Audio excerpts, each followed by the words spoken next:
Jadi Bapak Ibu kalau misalnya mau mencari dasar hukumnya, kurang lebih ada 6 dasar hukum yang kami gunakan untuk kegiatan pelestarian dan pelindungan arsip ini, di mana mulai dari proses akuisisinya itu ada di Peraturan Kepala Daerah 31/2011.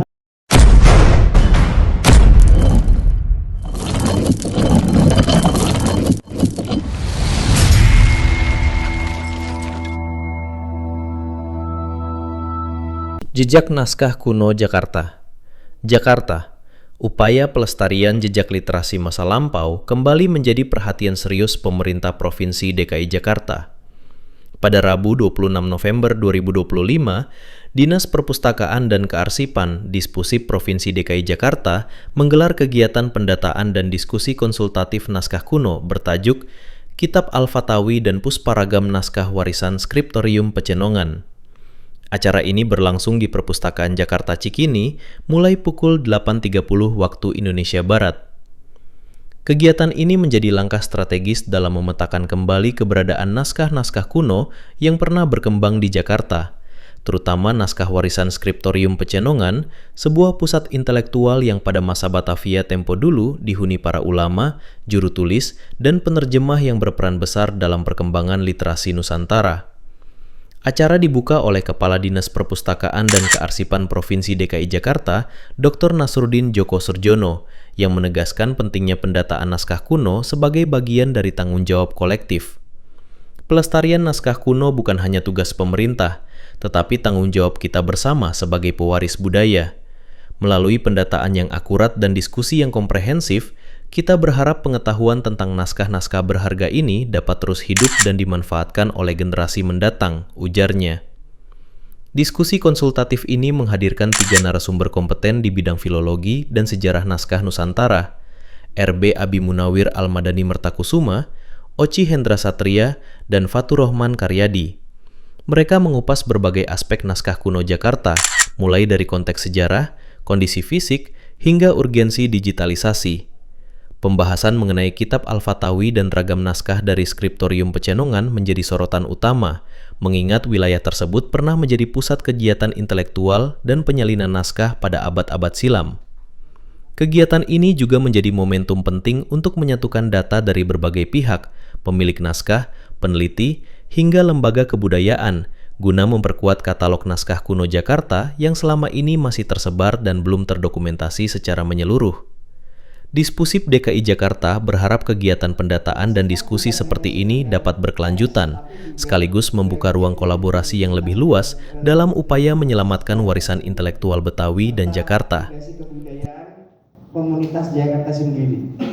Dan kedua akan saya panggil yaitu dari perwakilan Arsip Nasional Republik Indonesia atau ANRI, yaitu Bapak Oci Hendra Satria.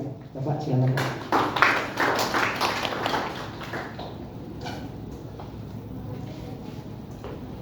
ANRI, sebagaimana yang sudah kita ketahui, sangat memegang peranan penting dalam mandat nasional untuk memastikan pendataan dan standarisasi informasi naskah berjalan sesuai dengan kaidah arsip. Kehadiran ANRI penting untuk memastikan bahwa proses pelestarian tidak hanya sekedar dilakukan secara lokal, tapi juga terhubung dengan ekosistem pengarsipan nasional. Melalui ANRI juga kita dapat melihat bagaimana preservasi fisik, digital, dan deskripsi metadata dapat dirangkai dalam standar yang dapat diterapkan di berbagai komunitas adat. Dan narasumber ketiga yaitu salah satu filolog muda, beliau juga penulis dan seorang santri juga. Kita beri tepuk tangan kepada Bapak Fatur Rohman Karyadi MA. Mantap. Di samping itu juga beliau adalah seorang penggiat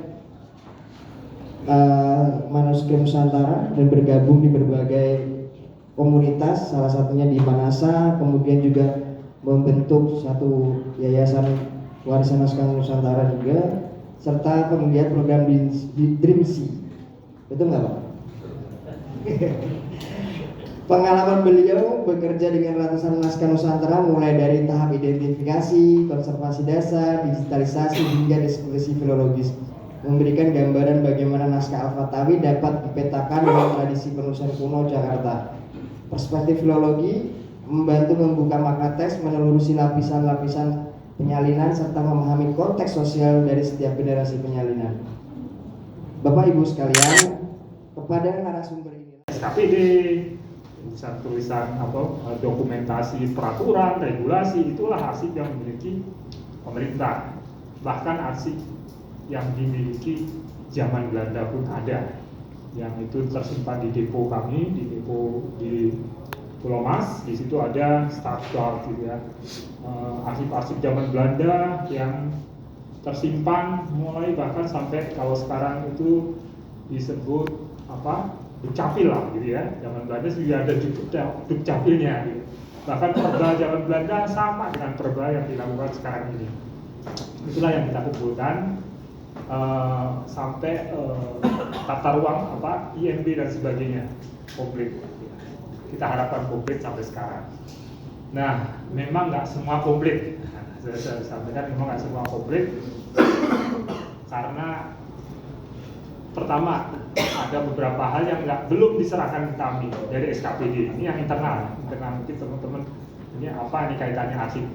Kalau internal memang tidak komplit karena yang komplit itu nanti akan masuk di arsip statis. Arsip yang betul-betul kita simpan. Arsip itu ada arsip dinamis yang masih dipakai sekarang. Jadi masih beredar e-office, kita ketik itu diciptakan, baru diciptakan. Nanti yang diciptakan itu baru jadi sejarah setelah 100 tahun lagi gitu ya. Baru oh iya itu dulu gitu ya.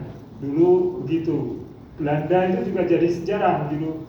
Ada namanya arsip tenaga kerja gitu. Zaman Belanda itu ada di kita. Nah, inilah yang kami harap arsip yang diciptakan itu masuk jadi arsip statis. Nah, bagaimana dengan arsip yang selain dari pemerintah? Ini banyak sekali, Bapak Ibu sekalian.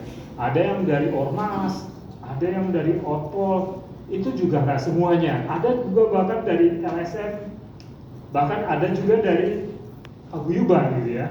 Ini kami sebenarnya ingin semuanya tercatat, terikot rapi.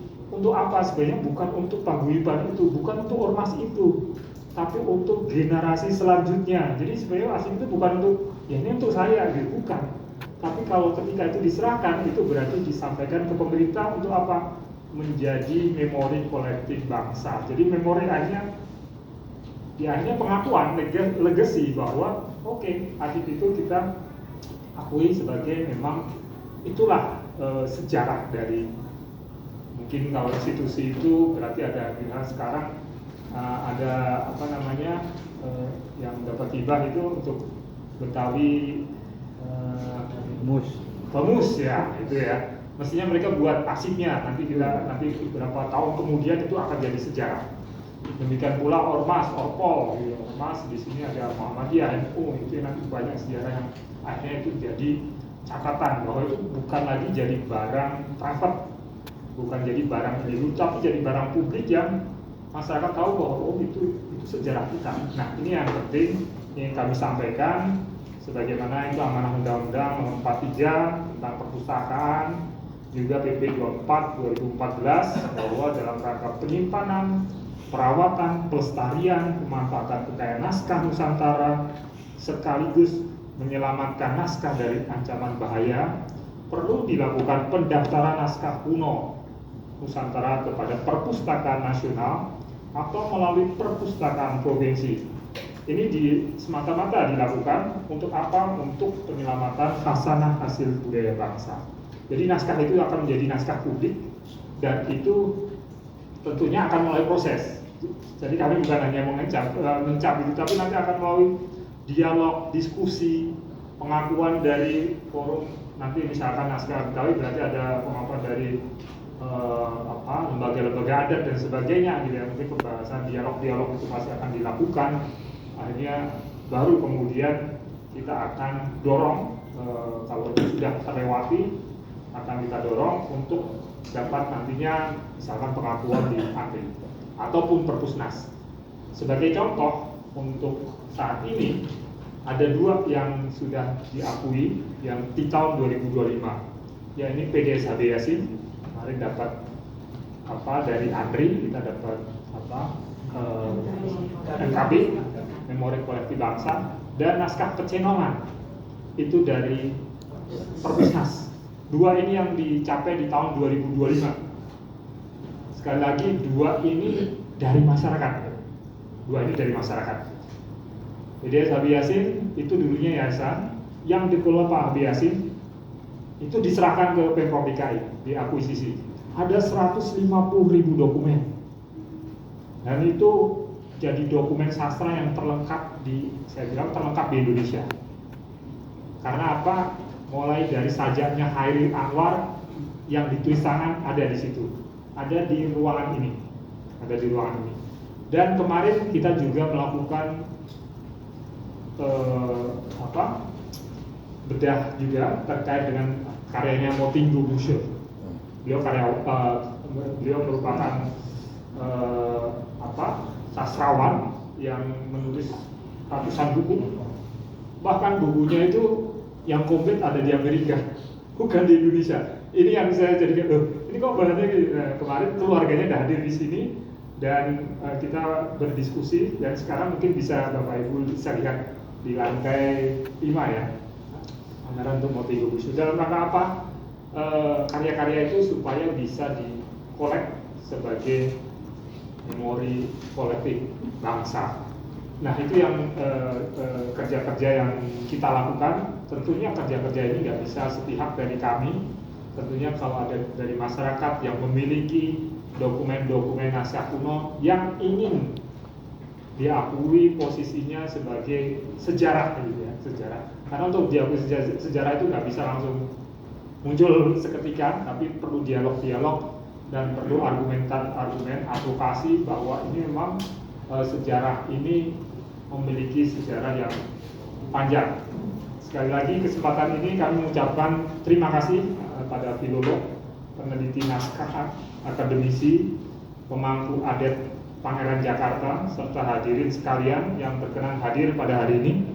Kehadiran Bapak Ibu sekalian ini menjadi apresiasi dan motivasi besar kita semua atas program pelestarian naskah kuno di DKI Jakarta. Ini menunjukkan keseriusan Pemprov DKI menghimpun kembali simpul-simpul peradaban naskah kuno yang kita ketahui bahwa pengembangan peradaban bangsa ini tidak lepas dari sejarahnya, karena sebagai bentuk keseriusan kita Jakarta Kota Global yang dicantumkan dalam rencana pembangunan daerah dan rencana strategis daerah tahun 2023 sampai 2026. Itu Pemprov melaksanakan program pelestarian naskah kuno untuk mewujudkan sasaran penguatan daya saing kota melalui inovasi dan kolaborasi. Bapak hadirin sekalian yang berbahagia, tadi kami sudah sampaikan ada 2 hari ini kita akan membahas terkait dengan naskah Pecenongan. Naskah Pecenongan itu di akhir abad 19. Yang lebih menarik lagi ini ya, naskah Al-Fatawi ini, karena 500-an ya, 1400 malah. Artinya itu lebih lama lagi gitu. Lebih lama dari naskah Pecenongan. Naskah Pecenongan kemarin sudah diakui, Pak. Dan kebetulan naskah Pecenongan itu naskahnya ada di Perpustakaan Nasional gitu. Jadi kita terbantu gitu.